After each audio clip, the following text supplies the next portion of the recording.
গণতন্ত্রের শ্রেষ্ঠ উৎসব হচ্ছে নির্বাচন। বর্ধমান পূর্ব লোকসভা অধিকাংশ কৃষি নির্ভর এলাকা। রায়না, জামালপুর, মেমারি, কালনা, পূর্বস্থলী উত্তর, পূর্বস্থলী দক্ষিণ, প্রায় পৌনে 14 লক্ষ ভোটার। এখানকার প্রার্থী হচ্ছে হরিণঘাটার বিধায়ক, গায়ক, কবিয়াল অসীম সরকার। সংবাদ মাধ্যমের ভূমিকাই হচ্ছে গণতন্ত্রের উপর দাঁড়িয়ে সঠিক কথা সোজাভাবে বলাটাই হচ্ছে দায়িত্ব এবং হচ্ছে দায়বদ্ধতার মধ্যে পড়ে। তাই চৈত্রের তপ্ত রোদে যখন টেম্পারেচার 36, 37, 38 ডিগ্রি গলদঘাম পরিস্থিতি, প্রার্থীর সাক্ষাৎ নেওয়া এবং সংবাদ মাধ্যমের দায়িত্বের মধ্যে পড়ে, এটা তো ঠিক। কিন্তু প্রার্থী যদি তার নিমরাজি থাকেন, প্রার্থী যদি তার বিশ্রামগারে চলে যান, তাহলে সংবাদ মাধ্যমকে দোষ দিয়ে লাভ নেই।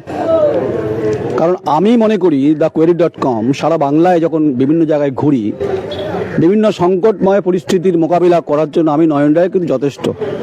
আমার ব্যক্তিগত কারো প্রতি রাগ নেই, কারণ আমি মনে করি এই বর্ধমান পূর্ব লোকসভায় যে লড়াই, মেহনতি মানুষের লড়াই, কৃষক, খেটে খাওয়া প্রান্তিক স্তরের শ্রমজীবী মানুষের লড়াই। তাই অসীমবাবুকে এটা মনে রাখতে হবে। হাওয়া কিন্তু এখানে কিন্তু খুব সহজ সরলভাবে অনুমেয় হয়ে যাবে, এটা কিন্তু অভিযানে লেখা নেই।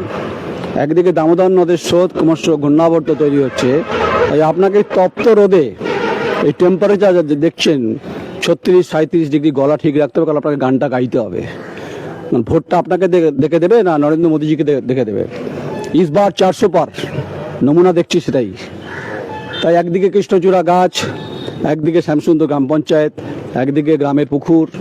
এসেছিলাম সংবাদ মাধ্যমে দায়িত্ব পালন করার ক্ষেত্রে যে প্রার্থীর সঙ্গে কথা বলবো। সাংবাদিকদের 24 ঘন্টায় কাজ করতে হয়, কারণ দেশের ঠিকাদার আমরা, দেশের গণতন্ত্রের আমরা হচ্ছে ঠিকাদার, আমরা পাহারাদার অ্যাকচুয়ালি। সেটাই মনে করেন প্রত্যেকটি পলিটিক্যাল সিস্টেম বা পলিটিক্যাল যারা বাইনারি আছেন। হোয়াট ইজ দ্য ডেমোক্রেসি, এটা তো নিশ্চয়ই শিখবো না কারো কাছ থেকে। তাই অসীম সরকার, আপনি এখানকার প্রার্থী, লড়াইয়ের ময়দান আপনার সঙ্গে দেখা হয় মহাভারতের যুদ্ধে।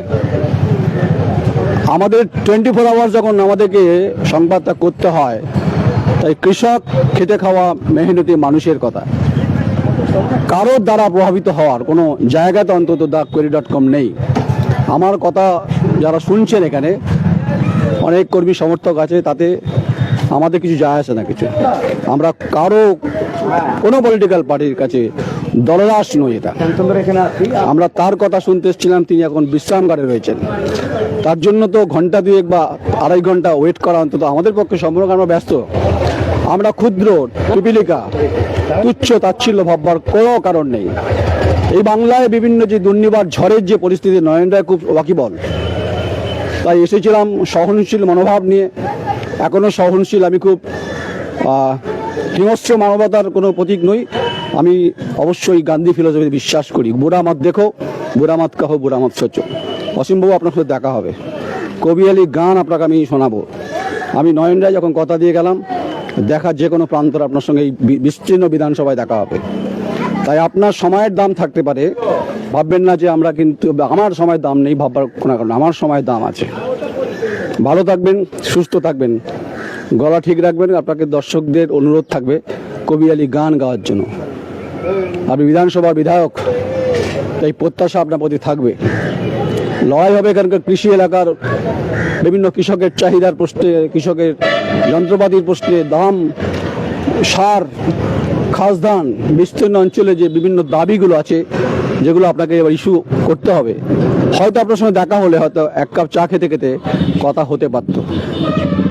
আপনি ভালো থাকুন, বিশ্রাম নিন, দেখা হবে। তপ্ত রোদে দেখা হবে, তখন টেম্পারেচার হাই 40 থাকবে। নমস্কার, আমি নয়ন রায়, আমার সহকর্মী সৌমিত দপাদার, শ্যাম সুন্দর, রায়না, জেলা পূর্ব বর্ধমান। নমস্কার।